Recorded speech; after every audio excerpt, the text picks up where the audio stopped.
Deontay Hayes was sentenced today in the 2012 murder of 16-year-old Chaz Black. I'll have more coming up. Lexington police arrest 2 men for criminal gang recruitment. We'll tell you what police say they did in this park that put them behind bars. Dozens on both sides of the same-sex marriage debate rallied outside of the Rowan County Courthouse this morning as the county clerk continues to not issue marriage licenses. Tracking, alerting, protecting. This is WKYT News at Noon. Good afternoon from WKYT News. I'm Barbara Bailey. I'm Bill Bryant. Here's what's happening at noon. People on both sides of the same-sex marriage debate have once again gathered in Rowan County today to either protest or support the position of County Clerk Kim Davis. And today she got firsthand support from another county clerk who also made the decision to stop issuing marriage licenses. WKYT's Hillary Thornton has been there for the meeting. She has reaction in our top story at noon. Good afternoon, Barb and Bill. Well, I can tell you it has calmed down out here quite a bit from about an hour or so ago when there was a strong showing for both sides of this debate.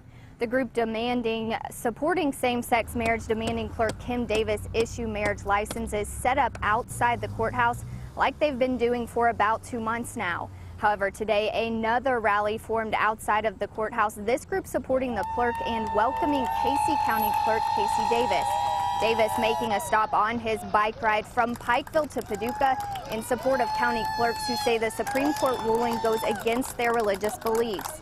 The Rowan County clerk came outside to also welcome Davis from Casey County, showing some emotion as he spoke about his journey. The two then spent about 30 minutes inside the Rowan County Clerk's office.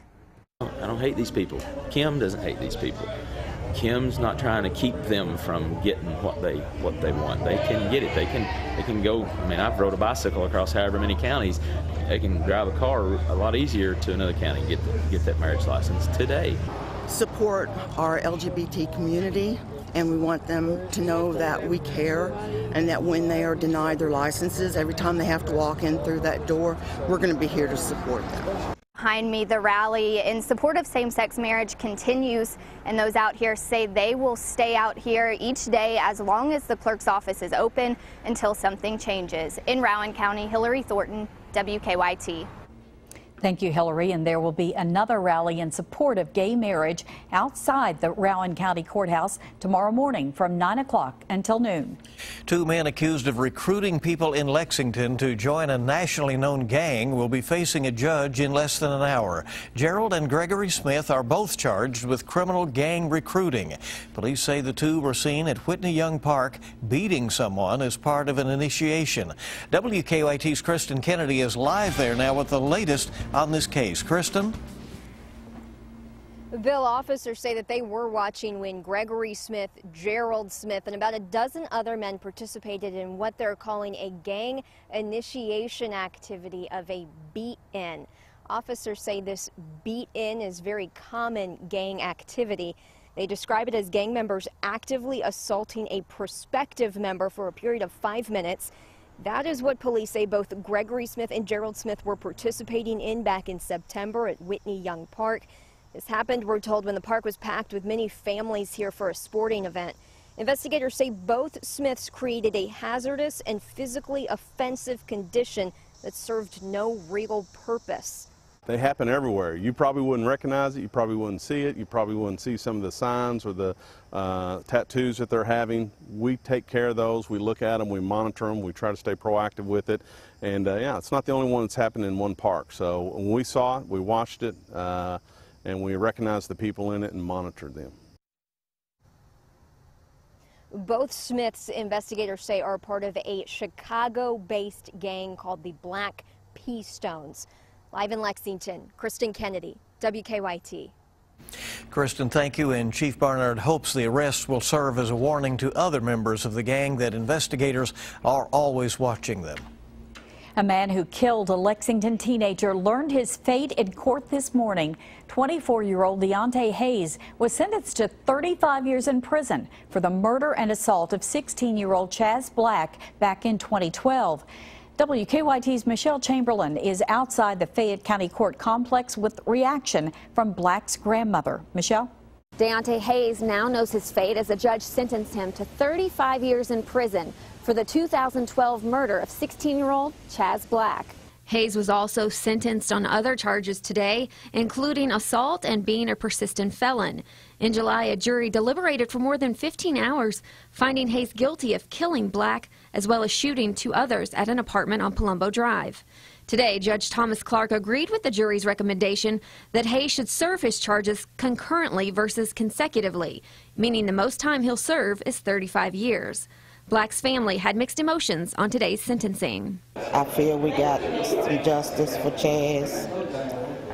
Our lives have been devastated. There would never, ever be any closure because we don't have our Chaz. To know that this evil person has been taken off the street, maybe save the lives of other young kids. Hayes will be eligible for parole in 20 years. The judge also granted restitution for Black's family of over $25,000 to help them pay for medical bills and funeral expenses.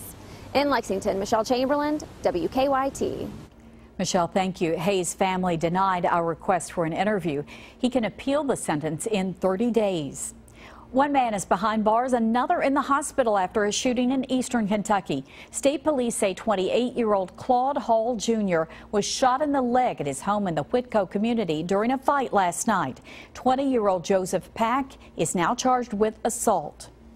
The Fayette County Coroner's Office is asking for help in finding the family of a man who was killed in an overnight crash. Just minutes ago, the victim was identified as 75-year-old Leo Snell of Paris. He died just after midnight this morning when his car crashed on Paris Pike near Iron Works. So far, attempts to find Snell's family have been unsuccessful. If anyone knows how to reach his family, you're urged to contact the Fayette County Coroner's Office. An investigation is underway right now after a crash into a Lexington home overnight.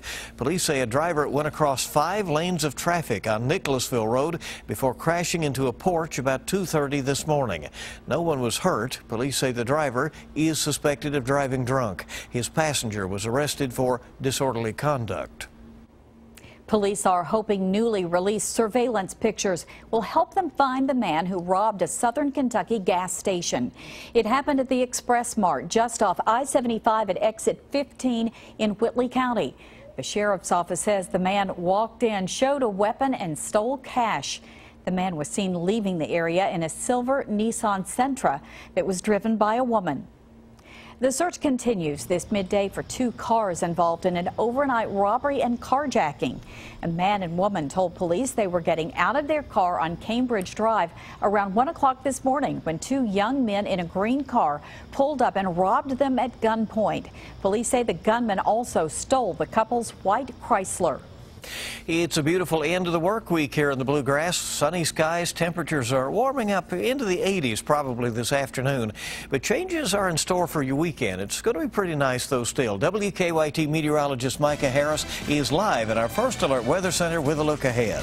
We are already in the mid-70s for many locations. We get in toward the afternoon, go from the 70s for now to the 80s this afternoon, and this is going to start that trend as we slide throughout the rest of the work week and off into your weekend. Here's what we're looking at wise in for the sky, and there's nothing going on. Bright blue skies, things look pretty good, and also holding on to those temperatures the rest of the afternoon. 82 degrees, slightly warmer, but remember, humidity's way down. Off into the evening, looks fantastic for Friday night football. We'll get into your weekend forecast.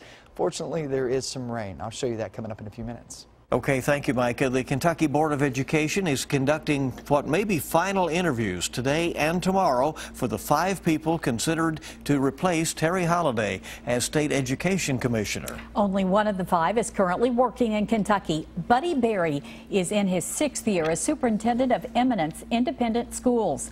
The other candidates are Kathleen Earhart, Christopher Cook, Lloyd Martin, and Stephen L. Pruitt. Each will undergo second interviews today and tomorrow here in Lexington. Well, the shopping center where 2 journalists were killed during an on-air broadcast earlier this week is back open. Reaction from customers who stopped to pay their respects to the victims is next on Kentucky's #1 Midday News. Also ahead, 3 entertainment legends are being honored with honorary Oscars for their work in the movie industry. We'll take a look at this year's Governor's Awards recipients coming up on WKYT News at noon.